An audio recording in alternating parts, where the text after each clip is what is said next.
की अभी तक ज्वाइनिंग नहीं आई है। सीजीएल 2018 के टीयर 3 का रिजल्ट नहीं डिक्लेयर किया गया है। 2019 के टीयर 2 का पेपर नहीं हुआ है और 2020 के एग्जाम का कुछ नहीं पता। और हमें सपने दिखाए जा रहे हैं सीईटी जो कि 2021 में होगा। प्लीज पहले आप अपने 4 साल का बैकलॉग निपटाइए।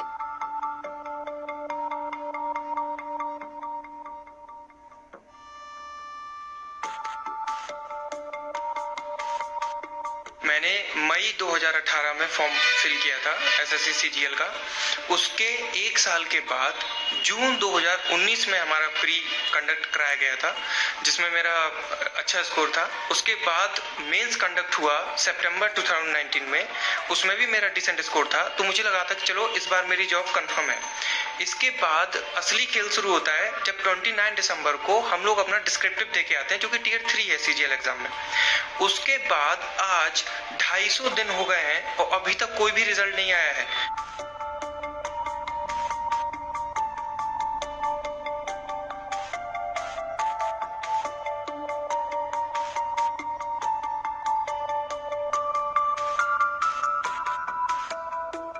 जब पेरेंट्स पूछते हैं कि और कितना टाइम लगेगा और कितना टाइम लगेगा, हम लोग अपना कुछ जवाब भी नहीं दे पाते, क्योंकि हम लोग के हाथ में कुछ है ही नहीं। हम लोग के हाथ में था पढ़ना, नंबर लाना, वो हम कर चुके हैं, नंबर ला चुके हैं।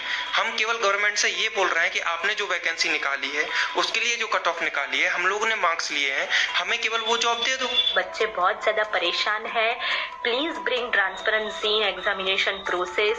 Please expedite the joining process as well and don't play with our future. SSC एक नॉर्मल एग्जाम करवाने में 2 से 3 साल का टाइम ले लेती है, जिससे हम जैसे यूथ्स का एक प्रीसियस टाइम, एक बहुत ही गोल्डन टाइम यूथ एज का निकल जाता है इस एग्जाम को फाइनल करने में। 8 से 9 महीने हो गए, we are still waiting for our results. ये सिर्फ हम जानते हैं what kind of mental trauma and financial burden we are facing.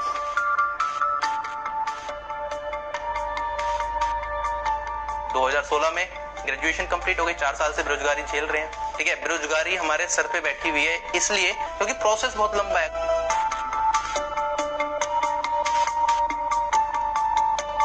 अभी तक 2017 के काफी लोगों की ज्वाइनिंग नहीं हुई सीजीएल से, और इस बीच 2018 एग्जाम भी होता है। तो अगर आप प्रोसेस में चल ही रहे हो तो आप अगले एग्जाम में भी अपीयर होते हो। सीजीएल 2019 का टीयर 1 भी हो चुका है, उसमें भी अपीयर हुए। करें क्या, कोई ऑप्शन नहीं है, क्योंकि जॉब है नहीं, खाली है, तो एग्जाम में अपीयर भी हो जाते हैं ये सोच के कि एक अच्छी जॉब मिल जाएगी। हम लोगों की कंडीशन ऐसी हो गई है कि हम लोग मतलब ना ही किसी को कुछ बता पा रहे हैं, ना ही कुछ झेल पा रहे हैं, क्योंकि हम लोगों के हाथ में केवल पढ़ना था, वो हम कर चुके हैं। तो दाना डालना चाहिए। मुझे रात को ऐसा सपना आया, भारत में सब बहुत अच्छा चल रहा है, कोई बेरोजगारी नहीं है, जहाँ तक देखता हूँ खुश पाता हूँ लोगों को। ऐसे भारत की मैंने कल्पना की थी। देखो जरा, देखो दिल्ली में ही देख लो, मुखर्जी नगर जैसी जगह में जाके कि टीचर और बच्चे कैसे बेहाल हो रहे हैं। आज अगर टीचर में भी बेरोजगारी है तो इसी वजह से है कि उनको टाइम पे जॉब नहीं मिल पाई। मैटर है क्या? मैटर ये है कि भी क्या हुआ है कि हमने कुछ जो सरकारी एग्जाम्स होते हैं लोग 12th के बाद देते हो या ग्रेजुएशन के बाद देते हो सरकारी नौकरी हासिल करने के लिए, उसके लिए आपको एक एग्जाम देना पड़ता है। तरीका तो ये होता है कि आता है, फॉर्म फिल करते हो, एग्जाम देते हो, रिजल्ट आता है, और अगर आप उसमें पास हो जाते हो, आप क्वालिफाई जाते हो, एग्जाम आपको जॉब मिल जाती है, अपॉइंटमेंट लेटर आपके हाथ में दे दिया जाता है। लेकिन ऐसा नहीं हुआ है। रेलवे एसएससी का एग्जाम हुआ था, वो कंडक्ट भी करा लिया गया था आज से 2 साल पहले तकरीबन, लेकिन उसका रिजल्ट डिक्लेयर नहीं किया गया है।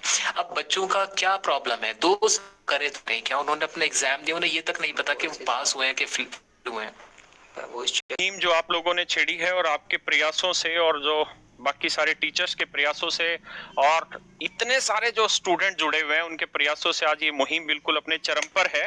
तो इसको रोकते नहीं है दोस्त।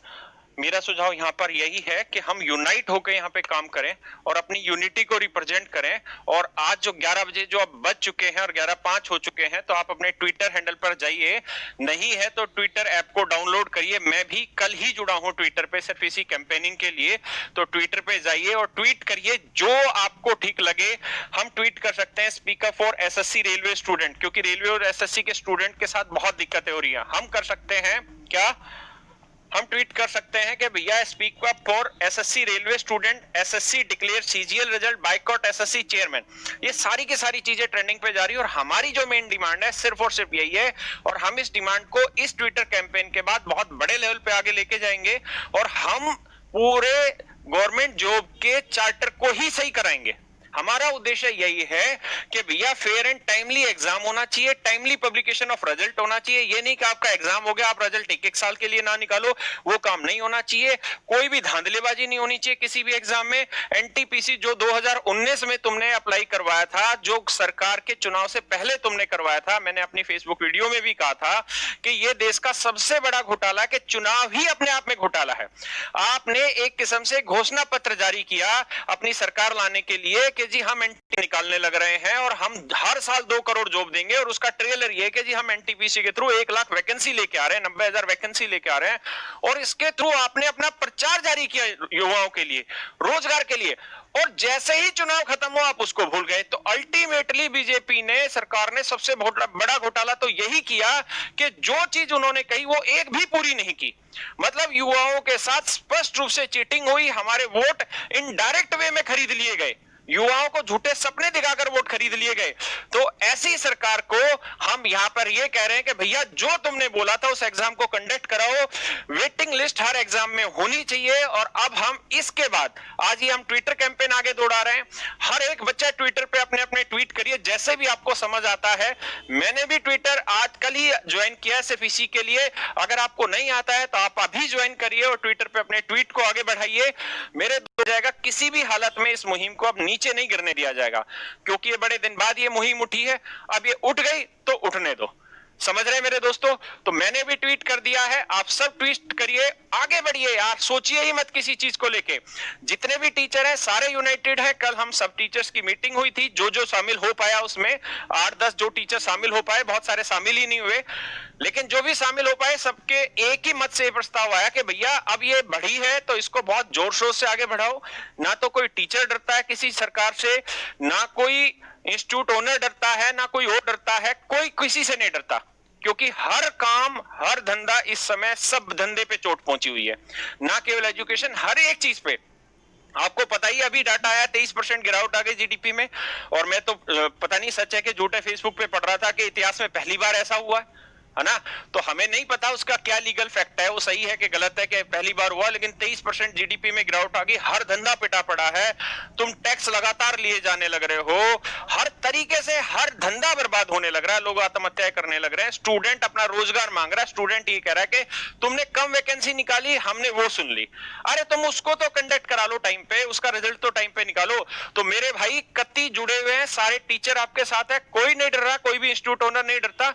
हम तो शुरुआत से नहीं डरते। 2017 में जिन लोगों ने एसएससी का फ्रॉड किया था, सबसे पहले मैंने ही, आप फेसबुक उठा के देखिए, मैंने ही वो वहां पे मुद्दा उठाया था कि किस तरीके से दूसरे दिन एसएससी के पेपर को सोल्व करा दिया गया, कहां से हुई।